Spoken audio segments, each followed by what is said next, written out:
The dinner table was still set for four, popcorn on the couch, a baby's sippy cup half full, the family dogs barking at nothing in the backyard. But inside the McStay home, there was silence. No signs of forced entry, no screams, no blood, just gone. An entire family vanished without a trace. No ransom, no goodbye, no reason.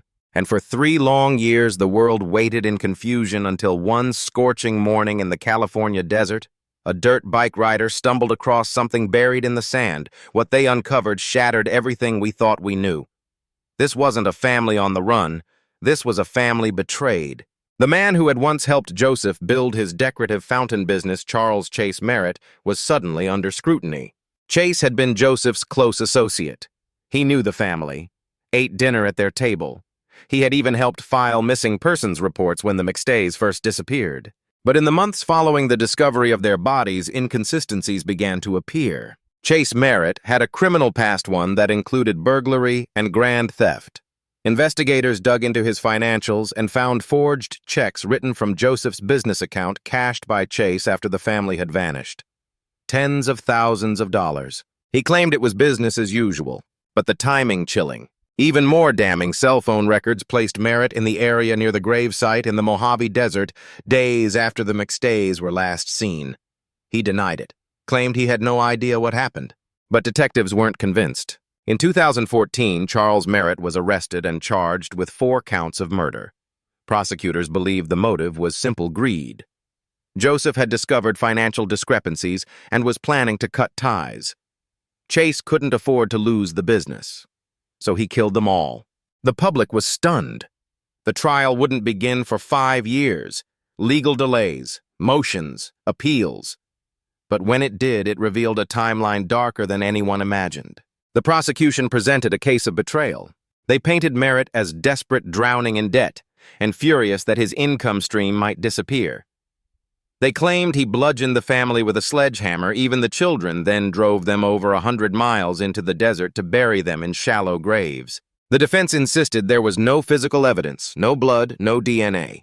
But the circumstantial web was too thick. In June 2019, after a lengthy trial, Charles Merritt was found guilty on all 4 counts.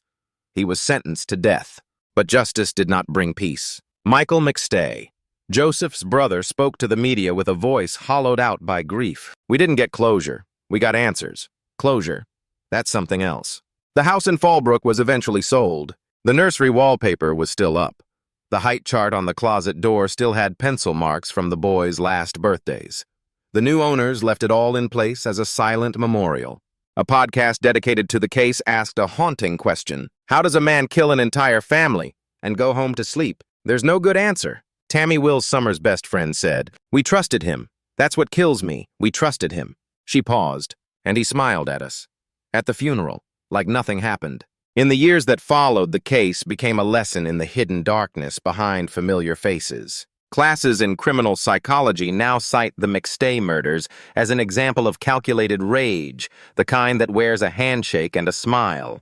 The memorial fund created in their name supports missing persons investigations.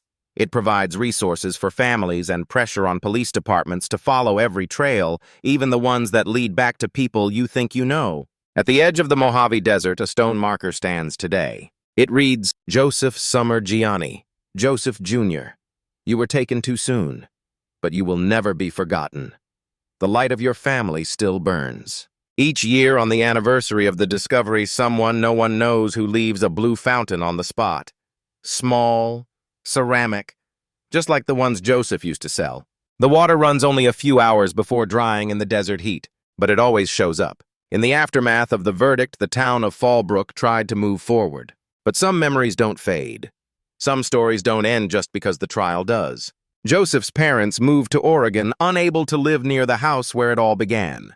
Summer's sister Laura started a foundation called Voices of the Vanished, a nonprofit organization focused on family disappearances with no signs of violence. She said in an interview, "People think murder leaves blood, but sometimes it leaves nothing but questions." She never married. She spent holidays volunteering at shelters and counseling families, still waiting for phone calls that may never come. The McStay home sat empty for almost a year. Neighbors refused to walk their dogs past it. The new owners remodeled the inside but left the exterior untouched, as if painting over the walls would erase the echo of what had been lost inside them.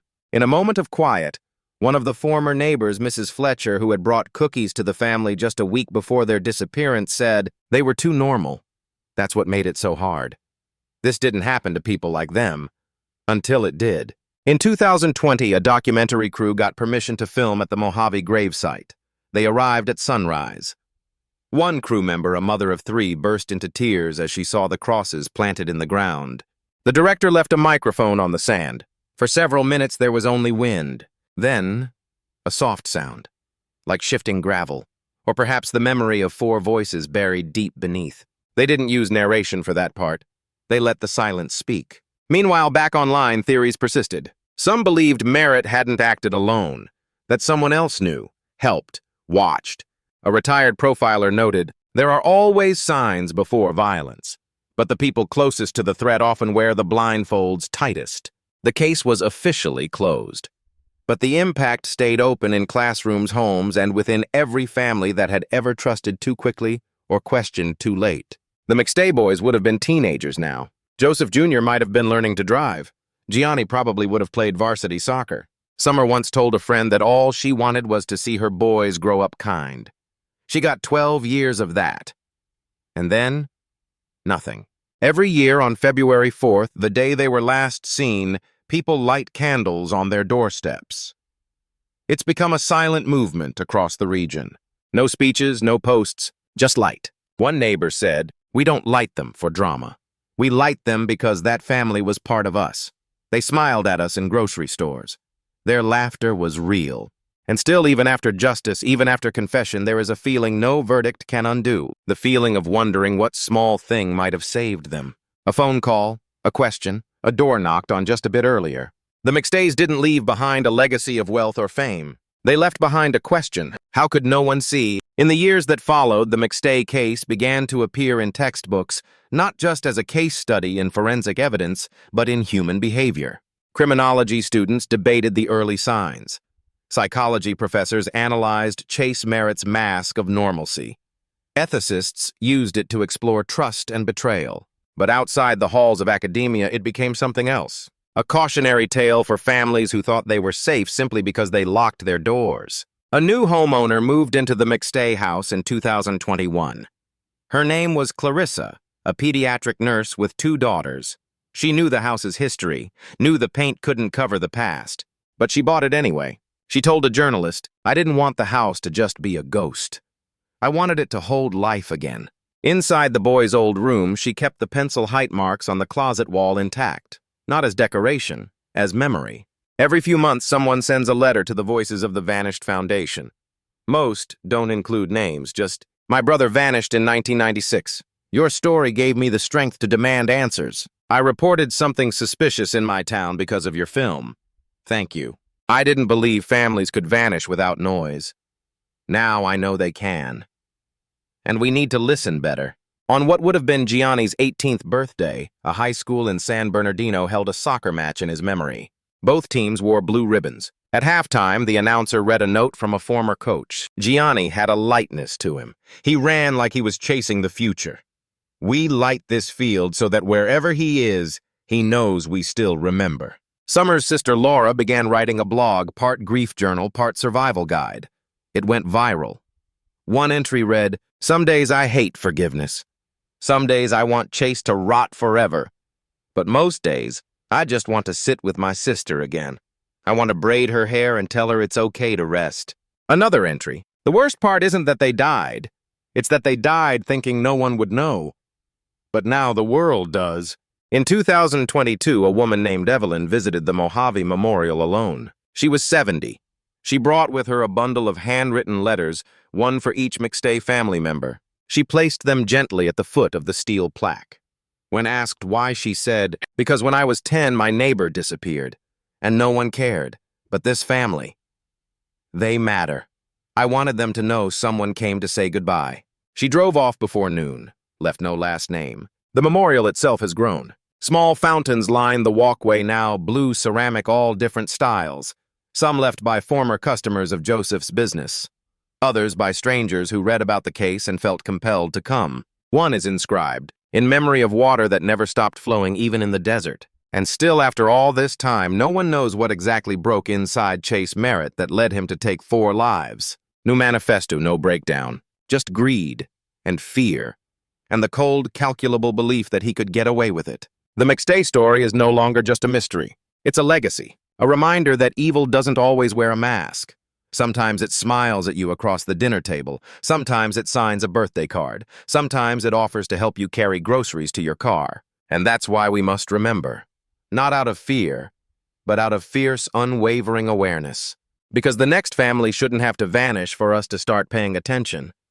In a quiet neighborhood just 3 blocks from the McStay home, a little girl named Marissa grew up passing that house every day on her way to school.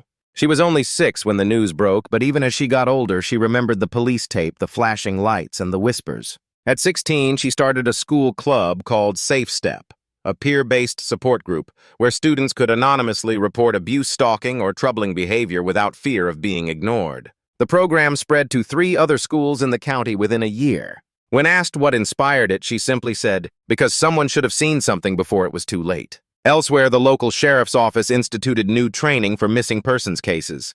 They created a disruption response protocol, a checklist, to trigger deeper investigation.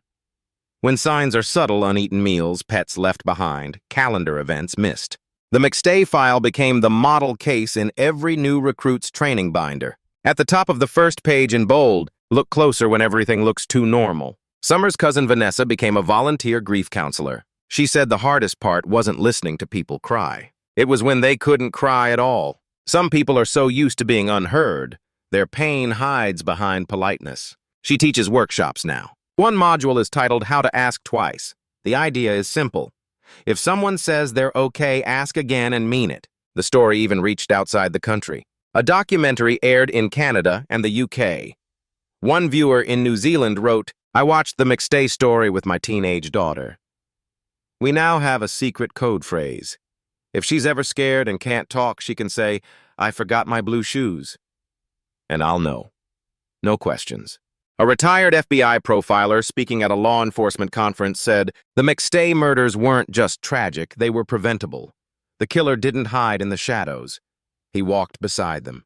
And we missed him because he didn't look like a monster. She paused. But that's the lesson. Monsters rarely do. The most powerful moment came during a town vigil held on the 10th anniversary of the disappearance. Hundreds gathered at the community center lawn. Candles were handed out. Names were read not just of the McStays, but of others who had gone missing in San Diego County and beyond. One by one, stories were shared. A father spoke of his missing daughter.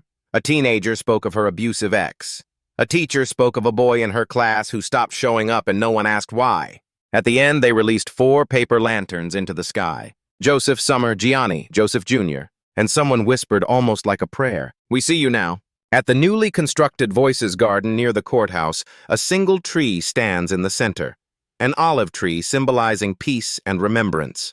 Around it are 12 benches, each one engraved with a name and date of someone once reported missing in California who was later found, some alive, some not. One bench reads, this space is for those we failed to find in time. It was funded by anonymous donations.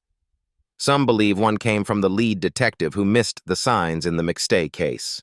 Others believe it was Diane McStay, Joseph's mother, who never spoke publicly again, but was seen visiting the site every year. The ripples of this tragedy reached far and wide, but they also ran deep into marriages, friendships, parenting. After the trial, dozens of people admitted they had second-guessed their instincts around Chase Merritt. The way he'd spoken at the vigil, the way he'd inserted himself into the search. But they pushed those thoughts away, because he smiled.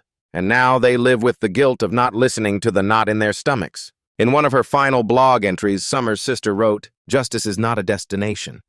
It's a shape we carve from broken pieces. Some days it looks like truth.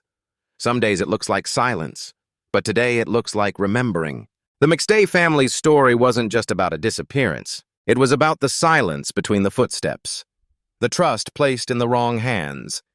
The danger that hides behind a familiar smile. But it was also about resilience, about remembering loudly, honestly, and together. Tell us in the comments. What part of their story impacted you the most? Drop a candle emoji to honor the lives we've lost and the lessons they've left behind. Like this video if you believe no family should ever disappear without a fight for answers. Subscribe to Tim Stories for more true narratives that demand to be remembered. And share this story because you never know who might be waiting for someone to speak up.